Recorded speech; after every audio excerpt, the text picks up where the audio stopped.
surat Al-Baqarah ayat 257. Allahu waliyul ladzina amanu yukhrijuhum minadz-dzulumati ilan nur. Allah adalah penolongnya orang-orang yang beriman yang mengeluarkan mereka dari kegelapan menuju cahaya, dari kebingungan-kebingungan hidup, dari tidak adanya sandaran, dari kehilangan rujukan kebenaran menuju cahaya.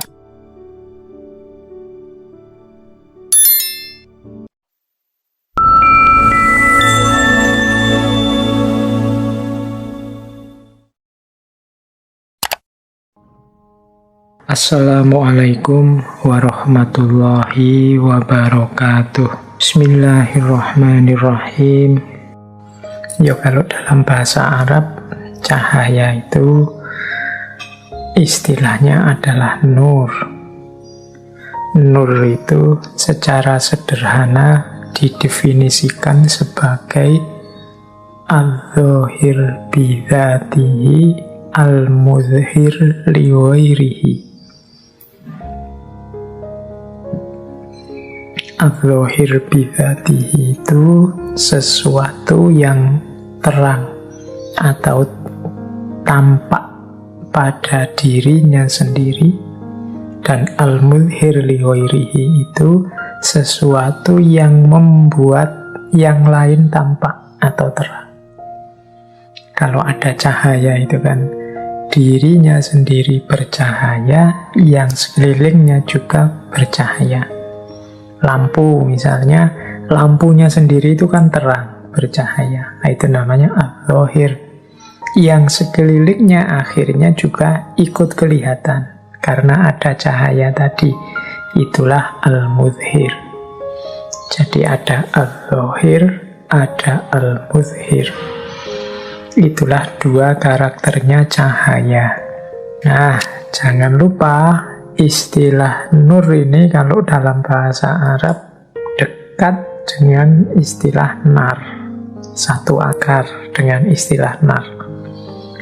Kalau nur konotasinya positif, tapi kalau nar konotasinya negatif. Nur itu cahaya, nar itu api. Kalau nur itu maknanya fokus pada karakter yang menerangi, sementara nar fokus pada panasnya yang menghanguskan, menghancurkan. Jadi yang satu mencerahkan, menerangi, yang satu membakar, menghancurkan. Dari akar kata yang sama. Yang satu kita sering mengasosiasikannya sebagai asal usulnya malaikat, sementara yang satu adalah asal usulnya iblis. Malaikat kita sering menyebutnya terbuat dari nur, kalau iblis terbuat dari nar. Dari bahan yang sama, nur dan nar, dari akar kata yang sama. Makanya ada riwayat yang menyatakan iblis itu awalnya termasuk kelompoknya malaikat. Nah, ini silahkan teman-teman yang tertarik bisa dikaji secara etimologis, bisa digali kedekatan maknanya secara semantik, semiotik antara nur dan nar. Kapan cahaya bisa berubah jadi nar, jadi api.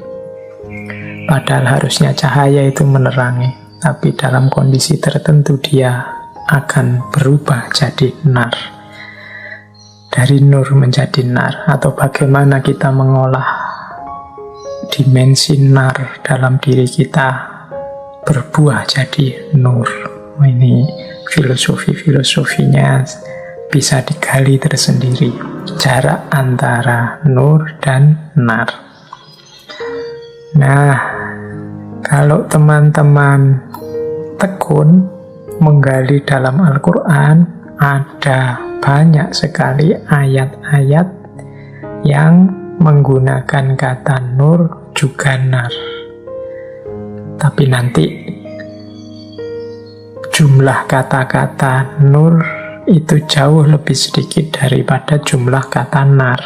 Silahkan teman-teman nanti meneliti ya, aspek semiotiknya, aspek kebahasaannya. Kita tidak akan terlalu panjang sibuk di situ. Kita masuk lebih dalam tentang hakikat maknanya nur atau cahaya dalam kehidupan kita. Baik, kita gali pelan-pelan. Apa sih yang dimaksud nur atau cahaya? Tentunya ya tidak persis sama dengan yang dijelaskan dalam fisika. Jadi istilah-istilah cahaya itu baik dalam Al-Quran, dalam hadis, atau dalam wacana-wacana tasawuf, itu kan jenisnya metafor. Jadi memaknainya tidak bisa letterlek, tidak bisa dibayangkan langsung seperti lampu dibayangkan langsung seperti senter gitu, enggak. Tapi dia metafor. Secara umum, kata nur itu adalah metafor bagi cahayanya Allah atau hidayah. Maka nanti banyak ayat-ayat dalam Al-Quran itu ketika menggunakan istilah nur, itu maknanya macam-macam. Karena hidayah Allah pada manusia itu bentuknya bisa macam-macam. Saya tidak membacakan satu demi satu ayatnya. Ya saya kasih contoh, misalnya surat Al-Baqarah ayat 257. Allahu waliyul ladzina amanu yukhrijuhum minadh-dhulumati ilan nur. Allah adalah penolongnya orang-orang yang beriman yang mengeluarkan mereka dari kegelapan menuju cahaya. Nah, ini kan dari kegelapan menuju cahaya itu bukan kok terus dari tidak ada lampu nyari yang ada lampunya, tapi dari kebingungan hidup, dari tidak adanya sandaran, dari kehilangan rujukan kebenaran menuju cahaya. Berarti cahaya ini bisa dimaknai sebagai hidayah. Jadi petunjuk dari Allah. Allah yang mengeluarkan mereka dari kegelapan menuju cahaya. Ini kalau teman-teman ingat, dulu waktu kita ngaji Ibu Gita Kartini, istilah minadh-dhulumati ilan nur ini kan yang menginspirasi tulisan-tulisan Ibu Gita Kartini yang nanti diberi judul Habis Gelap Terbitlah Terang. Nah, itu makna dari minadh-dhulumati ilan nur. Jadi ada banyak ayat-ayat cahaya yang secara umum artinya sebenarnya hidayah. Jadi hidayah itu berarti petunjuk dari Allah. Kita kan sering ya mendoakan teman kita dapat hidayah belakangan ini. Kalau ada orang yang menurut kita tidak karu-karuan, terus kita biasanya mengkritiknya dengan kalimat semoga engkau mendapat hidayah. Nah itu sebenarnya istilah hidayah itu sering digunakan metafor cahaya. Nah, metafor cahaya ini yang maknanya secara umum adalah hidayah, kalau dalam Al-Quran macam-macam bentuknya hidayahnya Allah kepada manusia. Di catatan saya, kata-kata nur itu bisa punya beberapa arti yang semuanya konotasinya hidayah. Yang pertama di catatan saya, nur itu artinya ya Allah. Jadi termasuk dari ayat yang sangat populer tentang cahaya, yang Allahu nurus samawati wal ardh. Jadi Allah adalah cahaya langit dan bumi. Jadi Allah lah yang memberi hidayah pada kita, yang memberi petunjuk kepada kita, justru Allah sendiri. Jadi maknanya ada kalanya cahaya itu ya Allah. Ada kalanya cahaya itu Rasulullah. Jadi petunjuk yang bisa kita ikuti antara lain ya Rasulullah. Bahkan dalam dunia tasawuf, teman-teman mungkin masih ingat dulu kita mengkaji Ibnu Arabi, mengkaji tokoh-tokoh sufi yang falsafi, itu ada istilah Nur Muhammad, cahaya Muhammad. Nah ini kehadiran Rasulullah saja itu sudah merupakan hidayah yang luar biasa bagi manusia. Apalagi tuntunan-tuntunan beliau, baik melalui Al-Quran maupun melalui hadis. Jadi yang kedua, maknanya nur atau yang dalam makna metafor hidayah itu ya Rasulullah sendiri. Yang ketiga, nur itu adalah Al-Quran. Jadi Al-Quran lah yang menjadi petunjuk, yang menjadi hidayah bagi kita. Yang ketiga, banyak ayat-ayat yang secara letterlek menyebut bahwa Al-Quran adalah cahaya. Misalnya surat An-Nisa ayat 174, ya ayuhan nasu qad ja'akum burhanum mir rabbikum wa anzalna ilaikum nuram mubina.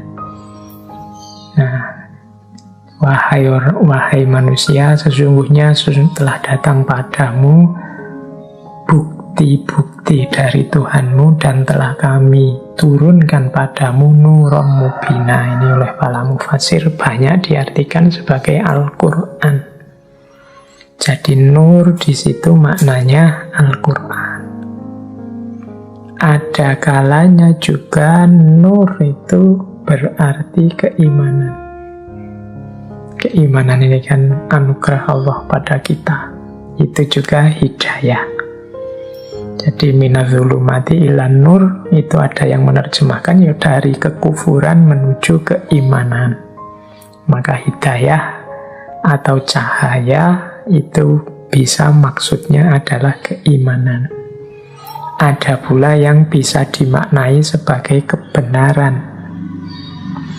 Ya semua yang di atas tadi hakikatnya sebenarnya juga kebenaran. Keimanan itu ya kebenaran, Al-Quran itu kebenaran, Allah, Rasulullah itu kebenaran. Tapi ada juga yang spesifik, maknanya lebih pas, ayat-ayat tentang cahaya itu kita maknai sebagai kebenaran. Kemudian yang keenam, ada kalanya juga nur itu bisa kita artikan sebagai ilmu.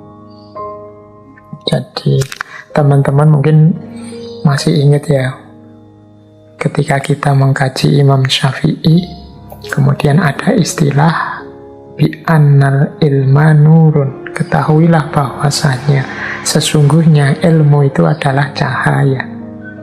Ini ketika Imam Syafi'i mengadu pada Imam Waqi'. Jadi kalau ada kata-kata nur atau cahaya dalam Al-Quran, secara umum maksudnya adalah petunjuk atau hidayah untuk manusia. Nah, bentuknya hidayah itu secara spesifik itu ada kalanya maksudnya adalah Allah sendiri, ada kalanya maksudnya Rasulullah, ada kalanya maksudnya adalah Al-Quran, ada kalanya maksudnya adalah keimanan, ada kalanya maksudnya adalah kebenaran, dan ada kalanya maksudnya ilmu. Oke, jadi ini dasarnya, kita pahami yang paling dasar dulu tentang apa itu nur atau cahaya. Baik, ambil nafas sebentar. Ini semoga teman-teman tidak menganggap ini temanya terlalu berat. Setelah ini mungkin lebih ringan. Nah, ini saya akan minta bantuan Imam Ghazali melalui kitab beliau Mishkatul Anwar. Mishkat itu artinya ceruk atau lubang atau gua. Sehingga Mishkatul Anwar bisa diterjemahkan ceruk cahaya atau gua cahaya. Nah, di bagian awal kitab Mishkatul Anwar, Imam Ghazali menjelaskan cahaya itu tentunya cahaya secara spiritual. Maknanya beda-beda sesuai level orangnya. Imam Ghazali di banyak teorinya sering sekali membagi level manusia di 3 macam ini. Ada awam, ada khawas, ada khawasul khawas. Nah, bagi kelas-kelas manusia ini, cahaya itu beda-beda maknanya. Menurut Imam Ghazali, bagi orang awam, cahaya adalah sesuatu yang membuat sesuatu yang lain menjadi tampak atau kelihatan. Sarananya panca indera, khususnya mata. Nah, ini mungkin level kita ya, awam. Jadi cahaya itu ya pokoknya terang. Cahaya itu bersinar. Cahaya itu pancaran tadi, gelombang elektromagnetik yang apa tadi, itu definisi awam. Jangan lupa, kadang-kadang orang awam ini ya memang terbatas begitu, sehingga Allah itu kadang-kadang menampilkan ayat-ayatnya tentang cahaya, menunjukkan bukti kuasanya tentang cahaya itu secara wadak, ya memang bermakna cahaya. Jadi karena bagi orang awam tertentu susah untuk memahami cahaya di level lebih tinggi. Dia ngertinya cahaya itu terang. Mungkin teman-teman sering lihat ya, kalau dalam ilustrasi-ilustrasi yang tidak harus Islam, ilustrasi spiritual, mistik, itu tokoh-tokoh spiritual itu selalu digambar. Misalnya ada close up, itu belakangnya dibikin terang, bersinar seperti cahaya itu, dan di situ terus kita memaknai, oh ini bercahaya, orang suci. Mengapa gambarnya dibikin begitu? Ya karena yang dihadapi orang awam. Ngertinya bercahaya itu ya dibuat terang, belakangnya dibikin kayak ada lampunya dalam gambar, sehingga orang menganggapnya, wow, inilah orang suci yang wajahnya bercahaya atau kepalanya bersinar bercahaya. Nah, ini itu ilustrasi versi awam. Cahaya itu seperti itu. Kadang-kadang Allah juga menampakkan yang seperti itu.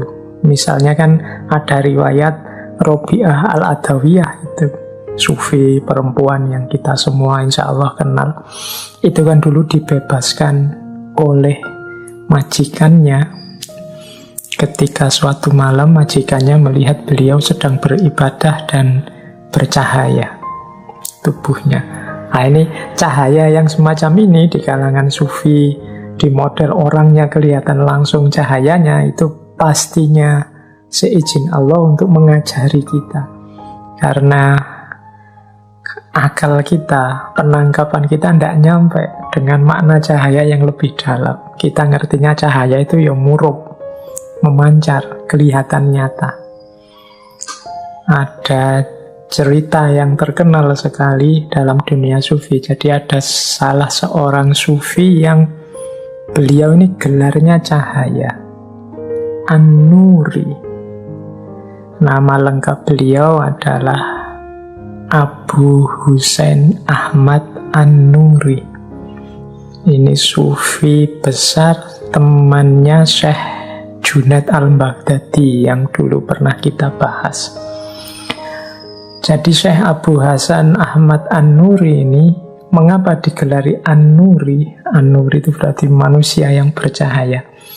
Karena ada riwayat beliau ini kalau bicara, misalnya ruangannya gelap sehingga tidak kelihatan apa-apa, dari mulutnya keluar cahaya sehingga satu ruangan terus terang benderang. Mungkin pernah ada cerita beliau sedang berceramah atau memberi nasihat dan dalam gelap gulita, tapi dari mulut beliau keluar cahaya sehingga ruangannya jadi terang benderang. Ada riwayat begitu.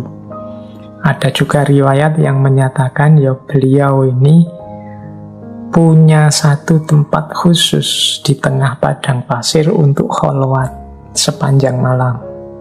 Nah, saat beliau kholwat ini di malam hari, tepat di atas tempat beliau kholwat itu memancar cahaya yang terang sekali. Oh, ini jadi dari dua pengalaman itu, terus beliau digelari An-Nuri. Apa kalau tidak begitu beliau tidak dekat dengan Allah? Imam Abu Hasan, Abu Husain Ahmad ini, untuk siapa sih cahaya itu? Nah, kalau menggunakan teorinya Imam Ghazali tadi, cahaya yang memang wadak, kelihatan bercahaya, murub, itu sebenarnya untuk kita. Jadi itu bukti, itu mungkin ayat, itu mungkin petunjuk Allah untuk kita, untuk menunjukkan pada kita untuk mengikuti kebaikan-kebaikan, mengikuti amal soleh, mengikuti beliau, para kekasihnya. Kalau para kekasih itu sendiri sebenarnya mungkin tidak butuh cahaya-cahaya yang semacam itu. Kitalah yang butuh untuk bisa mendeteksi di mana para kekasih Allah itu adanya.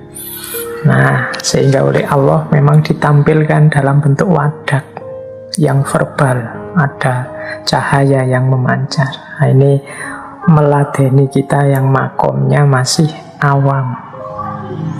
Kita biasanya kalau ketemu yang luar biasa seperti itu kan baru terus ikut, baru terus percaya. Kalau tidak ada itunya tidak percaya duluan. Oke, jadi ini makna cahaya level pertama. Kita butuh ada cemelorotnya, kita butuh ada terangnya, ada memancarnya, baru kita percaya kehadirannya, tajallinya Allah. Itu makna dasar yang pertama. Ada makna kedua. Ini nur bagi khawas. Nur bagi khawas ini jalannya adalah pemahaman, sarananya akal. Jadi ini menangkap kebenaran, menangkap hidayah. Nur tadi kan maknanya hidayah. Menangkap petunjuknya Allah dengan jalan akal.